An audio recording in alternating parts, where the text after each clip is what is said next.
The honourable member for Menzies. Mr Speaker, I second the motion. The honourable member for Menzies has the call. Thank you, Mr Speaker. Mr Speaker, standing orders should be suspended here and now because there is a death stench hanging over the Prime Minister of this nation.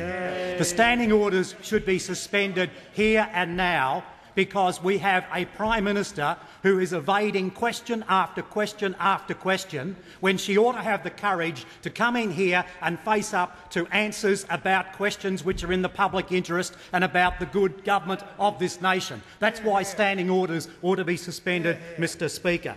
Now, we've seen this progressive pattern of denial by the Prime Minister. For example, take this denial on the Four Corners program on Monday night, when she was asked, did she know that a speech was being written by people in her office? A clear enough question. Did she know that a speech was being written by people in her office? And what was her answer?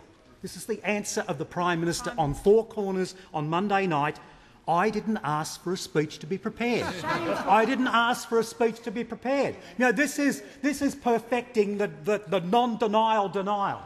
That's what's happening from this Prime Minister. So she gets a direct question. Did she know something? And she says, I didn't ask for a speech to be prepared.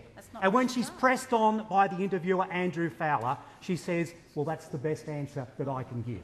The reality that anybody in Australia who's been following this debate knows that we have the most evasive Prime Minister who's ever occupied that chair of this parliament.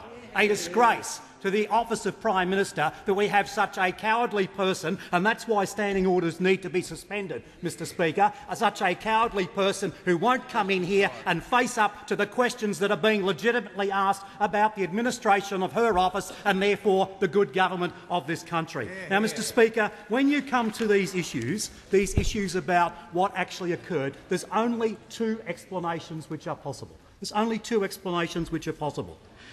And remember, this was the most important issue of the day that was running that day. Now, the two explanations are either that before all this occurred, this was totally hidden from the Prime Minister. That is, that an issue that was the most important issue of the day, that she was going down to the lobby restaurant, the thing that would occupy not only her advisers but her Chief of Staff and her Communications Director, her media advisers, that somehow all of those people in her office hid this from the Prime Minister. Because we know from what's been slowly forced out over the remaining days since then, that these people knew about what was happening. These people knew. So either the whole Prime Minister's office, and this is why standing orders should be suspended, Mr Speaker, it should be suspended because either all the senior people in the Prime Minister's office were out on a frolic of their own, totally unknown by the Prime Minister. That's one explanation. Of course, the other explanation is that the Prime Minister actually knew what was going on. And that's the other explanation. Now, these are legitimate questions, and that's why standing orders should be suspended, Mr Speaker. These are legitimate questions that should be answered in this parliament. They should be answered in front of the people of Australia who watch and listen to these proceedings in question time each day. And yet what do we have?